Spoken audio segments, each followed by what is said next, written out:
There's a lot more happening than you can see or feel at the moment. And what I mean by that is, in those confusing, painful eras of your life, there's a lot of progress happening.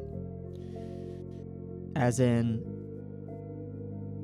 at least speaking for myself, after months or years of difficult times in my life, times that I don't miss, times that I'm glad are over now, they offer you a lot of clarity and transformation looking back on them after they're over.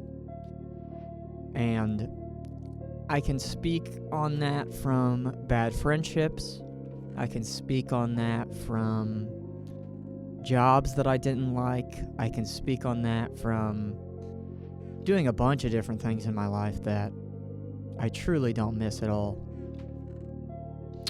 But there's going to be two main points to this video.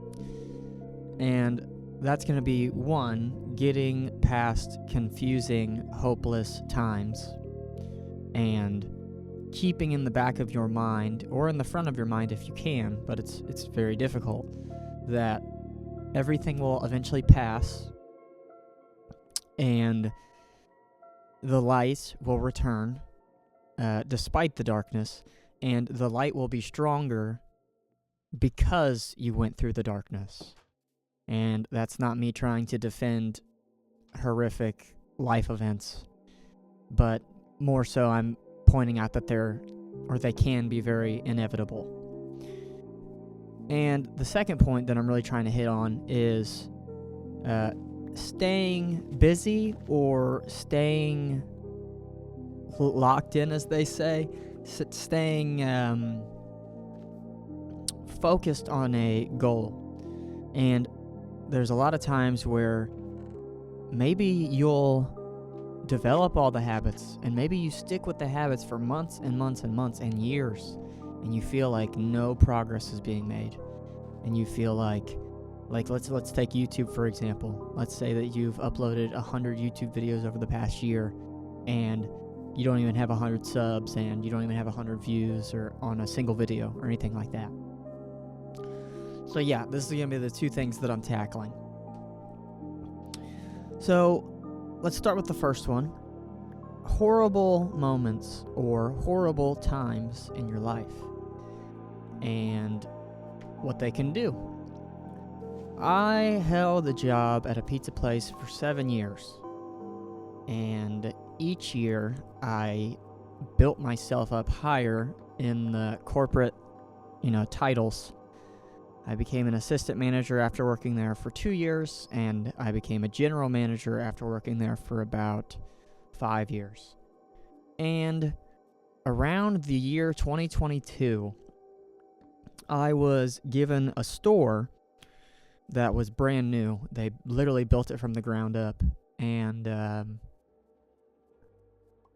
I ran that store for 14 months, and I pretty much never had a day off. I would say I averaged working 6 days a week, but there was a lot of times where I worked 7 days a week. And I did the math at the end of the year. I think I averaged 60 hours a week that whole year. And I understand that that is chump change to some people. I've heard some people that work at factories that are just like bragging about working 80 hours a week every single week. And that's cool. I hope you're getting paid hourly, because I certainly wasn't. I was getting paid a salary. So if you know what a salary is, your pay amount never changes. So if I was working 40 hours a week, or if I was working 70 hours a week, I would get paid the exact same amount, which was genius for those guys. The only redeeming factor of my job position was that I could get bonus checks once a month. And my bonus checks were not very impressive, but that's only because I wasn't running the top of the notch numbers that I needed to. Because if you're going to get the best bonus, you have to have the best labor, the best food cost, the best just overall numbers. I never hit mine all the way, and also I had thieves at my store. And I was only 22 years old, and I'm not using that as an excuse, but it definitely was a time in my life for some life experience. Because I had one of my delivery drivers for my store, he stole thousands of dollars from me, which, we found out over the course of months, which is just insane to think about. So, what am I getting at with this? I am pretty much going into depth about, that was 14 months of hell for me, personally. I was showing up for work every day. I was the main person in charge. I had my assistant managers, but for the most part, everything at the end of the day was on me. And all those bad numbers every week or month fell on my shoulders. So, I was the one that had to sleep with that every night. And, I probably took it too close to heart, but this was my first store. It meant a lot to me, especially because I was slowly building myself up over the years. So, I don't know. I felt guilty about a lot of the things that I did that were performing poorly despite having so much experience. But there was tremendous progress being made throughout that whole 14 months in a lot of different ways, in a bunch of different directions. There was crazy progress happening, but it didn't feel like it. On the day-to-day for those 14 months, it just felt like I was showing up to this same place, and I was forced to be there longer and earlier every single day, all the time, and I didn't know if it was ever going to stop. I thought I was going to work there for, I don't even know. I thought that this was just going to be my life's work. And that was just my life. But after the 14 months, you look back on it, or I looked back on it, and that's when I did the math, and I was like, okay, I averaged 57 hours a week. I worked 6 to 7 days every single week. And then, but I thought about other things as well, which is just interesting. I guess I didn't really think about it until all of it was over. But I had conducted probably over 100, maybe 200 interviews total. And I hired a lot of people. I fired a lot of people. I had a lot of difficult conversations. I made weekly schedules on time, 99% of the time. I counted the store inventory every single day almost. I formed a lot of connections with people. I remember on my last day because I ended up stepping down just because it was too much for me. But I had one of my employees hug me, and he said, "You're the best boss I've ever had." And I'm not saying that made the 14 months worth it. That's not why I'm saying that. But I don't know, it just hits you because I was blind in that whole moment, essentially. I was just on the grind. I was just showing up every day.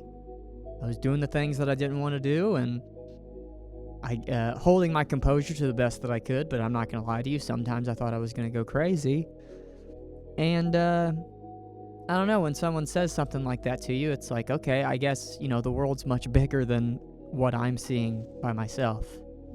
People on the outside, my employees, and the higher-ups even, are watching me every day show up and do everything that I'm doing. So there's a lot more than meets the eye. You might not feel it in the moment. It might feel like a very solitary, you're in this process by yourself. But a majority of the time, unless you're left to your own devices, which I have been, and that's another part of the story, not for that job, but just for this video. I don't know, it wakes you up. It makes you realize that there's a lot more happening, but that you otherwise wouldn't have noticed immediately. But that's just one area of progress that was happening. Another area that was happening, and this is what ultimately inspired me to step down, was that there were monthly general manager meetings with the higher ups and the franchisee and the supervisor and the supervisors and the director of operations. You know, all the bureaucratic terms. But through these 14 months, and I had been going to meetings before these, but through these 14 months, I was slowly realizing that this is just all a sham. A sham as in, it was guilt tripping. It was very shallow, competitive nature. They would express to the general managers that you shouldn't be at work all the time because that means that your store is not doing well. If the general manager has to be at the store all the time, that means that their store is not doing well. And you know, in one area, that's true. But they also expected you, if your store wasn't up to par, and my store was brand new. And a brand new store is just, oh my gosh, you have to train employees from the ground up. And I'm not saying it's the hardest work, it's not. But when you need to calibrate 30, I ended up, I think, with 25 employees on average after a while. But when we first started, it was crazy busy. So we had 40, 50 employees, which was pretty big for how small the store was. But you got to calibrate all these people. You got to get them on the same memo. I had been working at stores in the past that were, already established for years. So people were, had plenty of time to really digest the job and what was expected of everybody and what the daily workflow was going to be like. Since we had just opened up, our business fluctuated immensely. It started off with insane numbers because, we were just the new kids on the block. We just opened, so everybody wanted some. And then over time, we were losing a bunch of sales because that's just what happens, especially compared to when you first open. So I had to let go of a lot of people, and don't get me wrong, there was plenty to pull from because there were some bad apples in the bunch that just did not care, including the one that was robbing me for months. But this was all a part of the process. Getting everybody on the same page. Adapting to the fluctuation of sales, and then showing up to those general manager meetings and them guilting you for having to be there all the time, on top of you having to be there all the time, and holding people's numbers up to each other and comparing everybody to one another. And there were several times where it was, oh yeah, you guys need to be doing what this guy's doing because this guy, he's getting it right, blah blah blah blah. And there's a lot of different volume of different stores depending on where your store's placed, how long your store's been there. There are some stores that just are more set up. Sometimes the general manager was stepped into place and the previous general manager set it up for them splendidly. And once again, I'm not making excuses because, I took a lot of it on the chin with my numbers and the things that I wasn't doing all the way. But it is completely different to open a store up from the ground up and to be the first general manager of it, and then to be held to the same level of standards and competition and the guilt of having to be there all the time. And there was a lot more. I ended up being just let go from that job in a very shady way because there was this huge dumpster fire in our town, and nobody knew if the fumes were safe to breathe. And I'm not even joking you when I say that the store that I was working in, and this was not when I was a general manager, this was when I stepped down, the store that we were working in was 0.1 miles away from the evacuation zone. which was a half-mile radius of where the dumpster fire had taken place.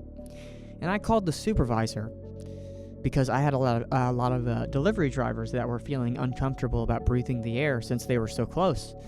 So I called the supervisor and I said, hey, I have a bunch of drivers here that aren't feeling so comfortable about, the fumes in the air. And I wouldn't be lying if I said, if I wasn't feeling uncomfortable as well. And he was like, oh, well, if it's just your drivers, then that's cool. You can just let them go. And then, that kind of hit me the wrong way, the way that he said that, because I was like, okay, so if it's a driver, it's okay. What about me? What if I said that I don't feel comfortable breathing in these fumes? Then what?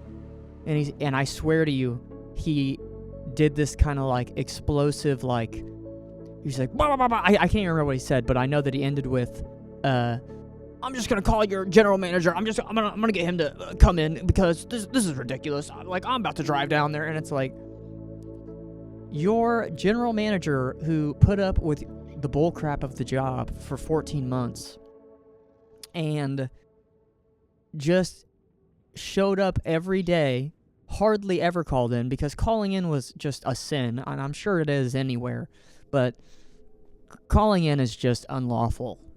Like, especially if you're the general manager, that's a no-go. It's unlawful. So, yeah, that really sat with me the wrong way, I'm your general manager, the person that decided to work his way up and do everything that you asked me to do and show up every time that you wanted me to show up. And if I tell you that I don't feel comfortable breathing in the air, it's no problem. But if some driver who maybe just started last week isn't comfortable, they can just go home. Yeah. So we ended up going home that night, me and my other manager friend, because the general manager came in there because the supervisor called him. And we ended up going home, and the next day, after working there for almost 7 years, as I'm getting ready to walk into the back door, that supervisor that I called and another supervisor are standing there waiting for me and my friend. Now, we had already told them that we were going to quit the following summer, which was like 3 months away, because we were going to move out of the state and go to a bigger city. So it was just, it was already predetermined that we were going to leave. But the way that they interacted with us was very, very weird. It was not like, someone who had worked for them for 7 years and had, the perfect track record. It was like I was a criminal. Like, they waited outside for us, and they literally blocked the door. Both of them blocked the back door. And they were like, we've been thinking about it. We should just split ways now. I think we should just split ways now. I went home for the first time in my Domino's career. Yeah, it was Domino's. And the first time in my Domino's career, in a way that was like, I don't feel comfortable with the standards or the expectations that you have for me at the moment. And the next day, after 7 years, I understand that I was going to quit in the next 3 months. That's still the next 3 months that I told them that I wanted to work. And they let me go the next day for doing it a single time. And after they realized that I wasn't going to just set the building on fire in anger, they allowed me to go into the building that I worked in for 5 years. The building that I returned to after stepping down from general manager was my first building that I worked at. And I had worked there for 5 years. And they just let me go and treated me like a criminal because I didn't feel comfortable breathing in the toxic fumes that were 0.1 miles away. So there's a personal story of mine. But, I could have been distraught about that. I could have thought all my years spent there were just a waste. I could have thought all that hard work was for nothing. Because I ended up giving my discipline and good deeds to people that didn't deserve it. But that's not how I thought about it, because, I worked there for just under 7 years. And there were a lot of ups and downs in all of that time. But I learned a lot about the world, about the corporate world in particular, about management, about employees, and what it takes to run a building, and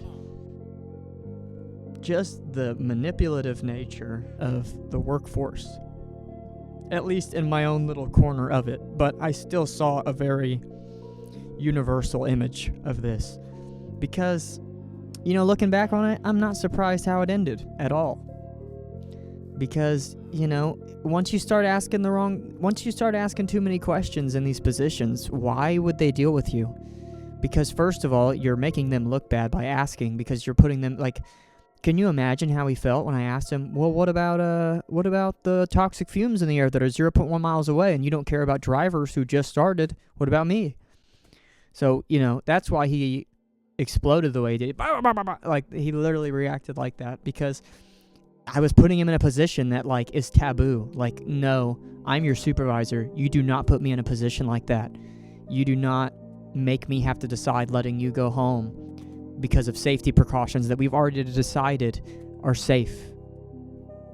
And they let me go the next day because of it. So, yeah. That's the first part of this video. First part of this video is going through the tough times when you can't see the light and it feels like maybe you wasted 7 years of your life. And then looking back on it and trying not to look at it that way.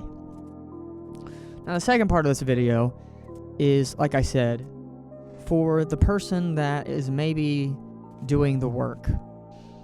Not the work like at a job, unless that's what you're building towards, but more so like the work, making YouTube videos, or maybe you're a painter, or maybe you want to, anything.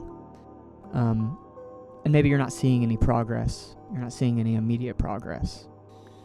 Now that's a very similar feeling. It's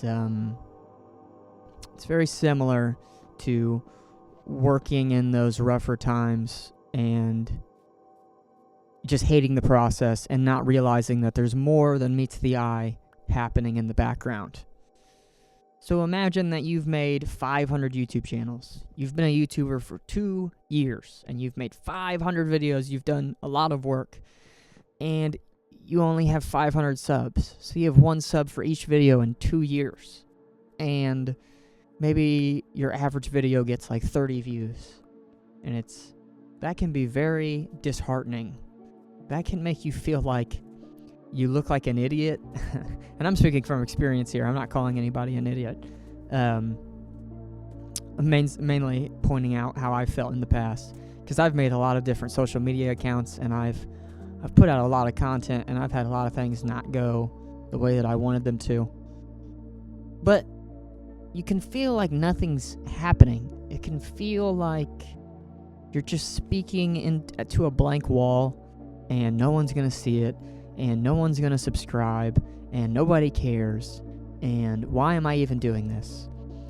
And that's not to say that you should never change your type of content or something like that, but I would say it's important to keep going regardless, or to choose something else. Maybe making videos is just not your thing, and it took you a while to realize that's just not what you want to do.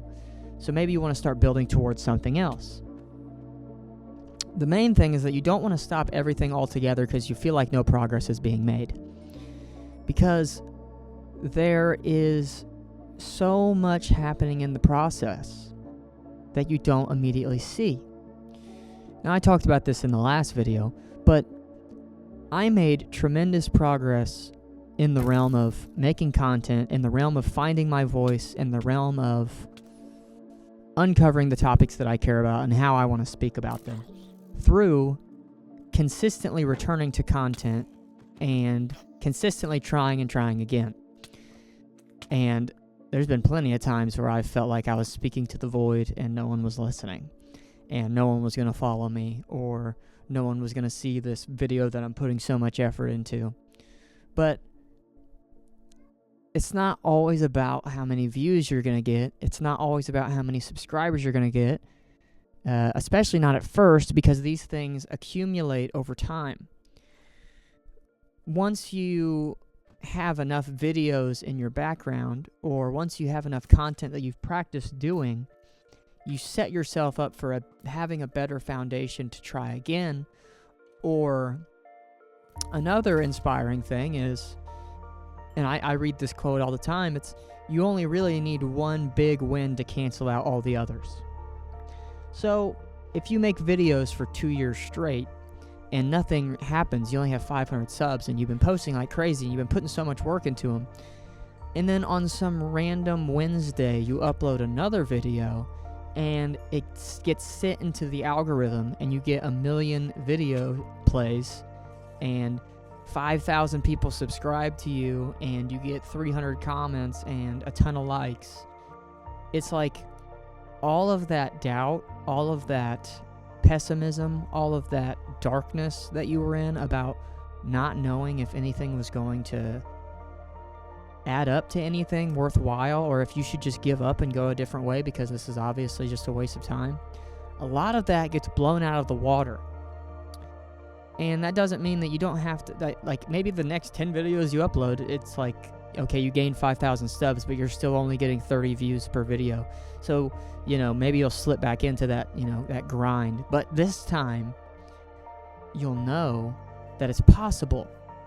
There is you can strike diamonds, as to use a Minecraft analogy. You can strike diamond, you can strike gold, you can find something. There is something, but if you quit trying altogether and you step out of that mine, guess how many diamonds or gold you'll find? You'll find 0. And don't use this for Minecraft, because yeah, you could just go to a village and get lucky and find one or something like that. But let's talk about real life for a moment. If you step out of the mine and you give up and you quit looking, you're not going to find anything. So trust the process. And when I say trust the process, that doesn't mean to never change your process. You can always change, that's fine. But never believe entirely, because it'll kill you, that a bad experience did 100% nothing for you. And also never believe that always trying will never pay off and you're just wasting your time. So that's today's word. Trust the process. Thanks for watching, guys.